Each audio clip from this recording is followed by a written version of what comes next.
Welcome back to the channel. This is और इस video में हम डिस्कस करने वाले हैं आपका लिमिटेड लायबिलिटी पार्टनरशिप को। देखो, लिमिटेड लायबिलिटी आपका जो पार्टनरशिप एक्ट 2008 है, ये फोर्स में आया था आपका 31 मार्च 2009 में, ठीक है। और इसमें 81 सेक्शंस और 4 शेड्यूल्स थे। समझ आई बात। ये इंट्रोडक्शन है। अगर क्वेश्चन आता है आपको एलएलपी का तो साथ में इंट्रोडक्शन आप पहले लिखोगे, उसके बाद एलएलपी को डिफाइन करोगे, ठीक है। और देखो, आपके लिमिटेड लायबिलिटी पार्टनरशिप की जो डेफिनेशन है वो दी गई है सेक्शन 2 सबसेक्शन 1 सबसेक्शन एन के अंदर, जिसमें ये बोला गया है कि limited liability partnership means a partnership formed and registered under this act.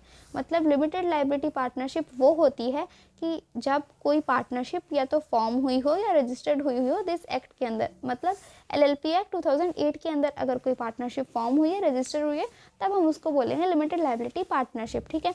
और नॉर्मल लैंग्वेज में अगर मैं आपको बताऊं तो देखो, आपकी जो नॉर्मल पार्टनरशिप होती है वो आप लोगों को पता ही है, ठीक है। और ये वाली पार्टनरशिप देखो नाम से क्लियर हो रही है, यहाँ पे लायबिलिटी जो है सभी पार्टनर्स की लिमिटेड रहती है, इसलिए हम इसको लिमिटेड लायबिलिटी पार्टनरशिप बोलते हैं। और नॉर्मल जो आपकी पार्टनरशिप होती है, जो आपने पार्टनरशिप एक्ट के अंदर पढ़ी है, उसमें आप लोगों को पता है कि सारे पार्टनर्स की जो लायबिलिटी होती है वो अनलिमिटेड होती है, ठीक है। और यहाँ पे देखो, अगर पार्टनरशिप में लॉस हो जाता है, ठीक है, तो यहाँ पे देखो सबकी लायबिलिटी लिमिटेड है, तो उन्होंने जितना पैसा लगाया है बस वो उतना ही पैसा देंगे, उसके बाद उनकी पर्सनल प्रॉपर्टी को यूज़ नहीं किया जाएगा अपनी पार्टनरशिप फर्म के डेट को पे करने के लिए। समझ आई बात। अब देखो, एक एलएलपी के क्या कैरेक्टरिस्टिक्स होते हैं, ठीक है। डेफिनेशन तो मैंने आपको बता दी, अब इसके कैरेक्टरिस्टिक्स कह लो या फीचर्स कह लो या एलिमेंट्स कह लो, कुछ भी कह सकते हो तीनों में से, ठीक है। तो सबसे फर्स्ट देखो, बॉडी कॉर्पोरेट। बॉडी कॉर्पोरेट का मतलब है, यहाँ पे देखो, इसकी अपनी एक खुद की अलग लीगल एंटिटी है, इसके पार्टनर से अलग हटके, ठीक है। और इसको आपने इन लॉ की मदद से बनाया गया है यहाँ पे, ठीक है। इसको इनकॉर्पोरेट किया जाता है एक्ट के अंदर, तभी एक एलएलपी फॉर्म होती है। आप लोगों को पता है रजिस्ट्रेशन बहुत ज़्यादा ज़रूरी होता है यहाँ पे, ठीक है।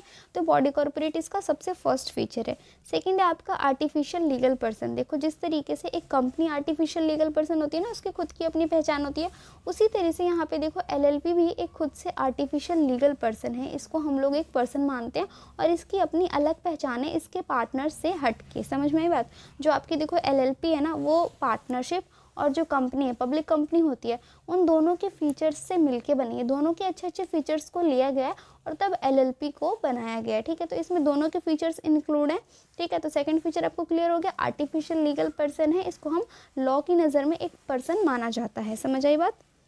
थर्ड इसका कैरेक्टरिस्टिक आता है आपका सेपरेट लीगल एंटिटी। मैंने बताया कि एलएलपी की खुद की अपनी अलग पहचान होती है इसके मेंबर्स से हटके, तो उसी को हम लोग बोलते हैं सेपरेट लीगल एंटिटी, ठीक है। फोर्थ आता है आपका परपीचुअल एग्जिस्टेंस। परपीचुअल एग्जिस्टेंस वाला फीचर देखो कंपनी में तो होता है, लेकिन ये जो आपकी पार्टनरशिप एक्ट 1932 है उसमें नहीं होता है, ठीक है। वहाँ पे परपीचुअल एग्जिस्टेंस नहीं है। यहाँ पे देखो परपीचुअल एग्जिस्टेंस दी गई है आपको।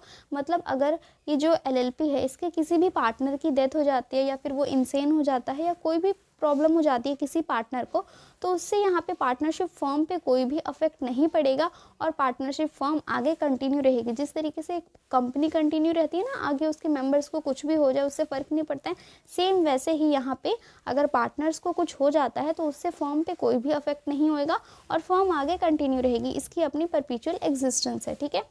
फिफ्थ आता है आपका कॉमन सील। जिस देखो यहाँ पे आपकी जो एलएलपी है इसकी खुद की एक कॉमन सील होती है। और कॉमन सील क्या होती है मैंने आपको पहले बताया था, ठीक है।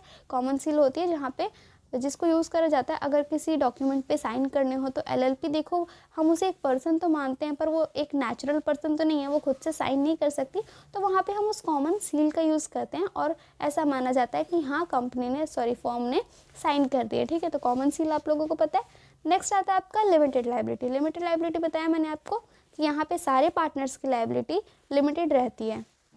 अगर पार्टनरशिप फर्म में कोई सा भी लॉस होता है तो वहाँ पे जिस पार्टनर ने जितने पैसे लगाए थे वो बस उतने ही पैसों तक लायबल रहेगा, उसके बाद उसकी पर्सनल प्रॉपर्टी को यूज़ नहीं किया जा सकता है फर्म के डेट को पे करने के लिए। समझ आ गई बात।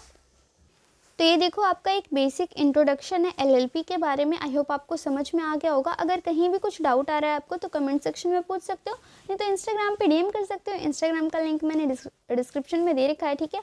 और वीडियो अच्छी लगी हो तो वीडियो को लाइक ज़रूर करना और वीडियो से हेल्प हुई हो आपकी तो चैनल को सब्सक्राइब कर सकते हो। मिलते हैं नेक्स्ट वीडियो में।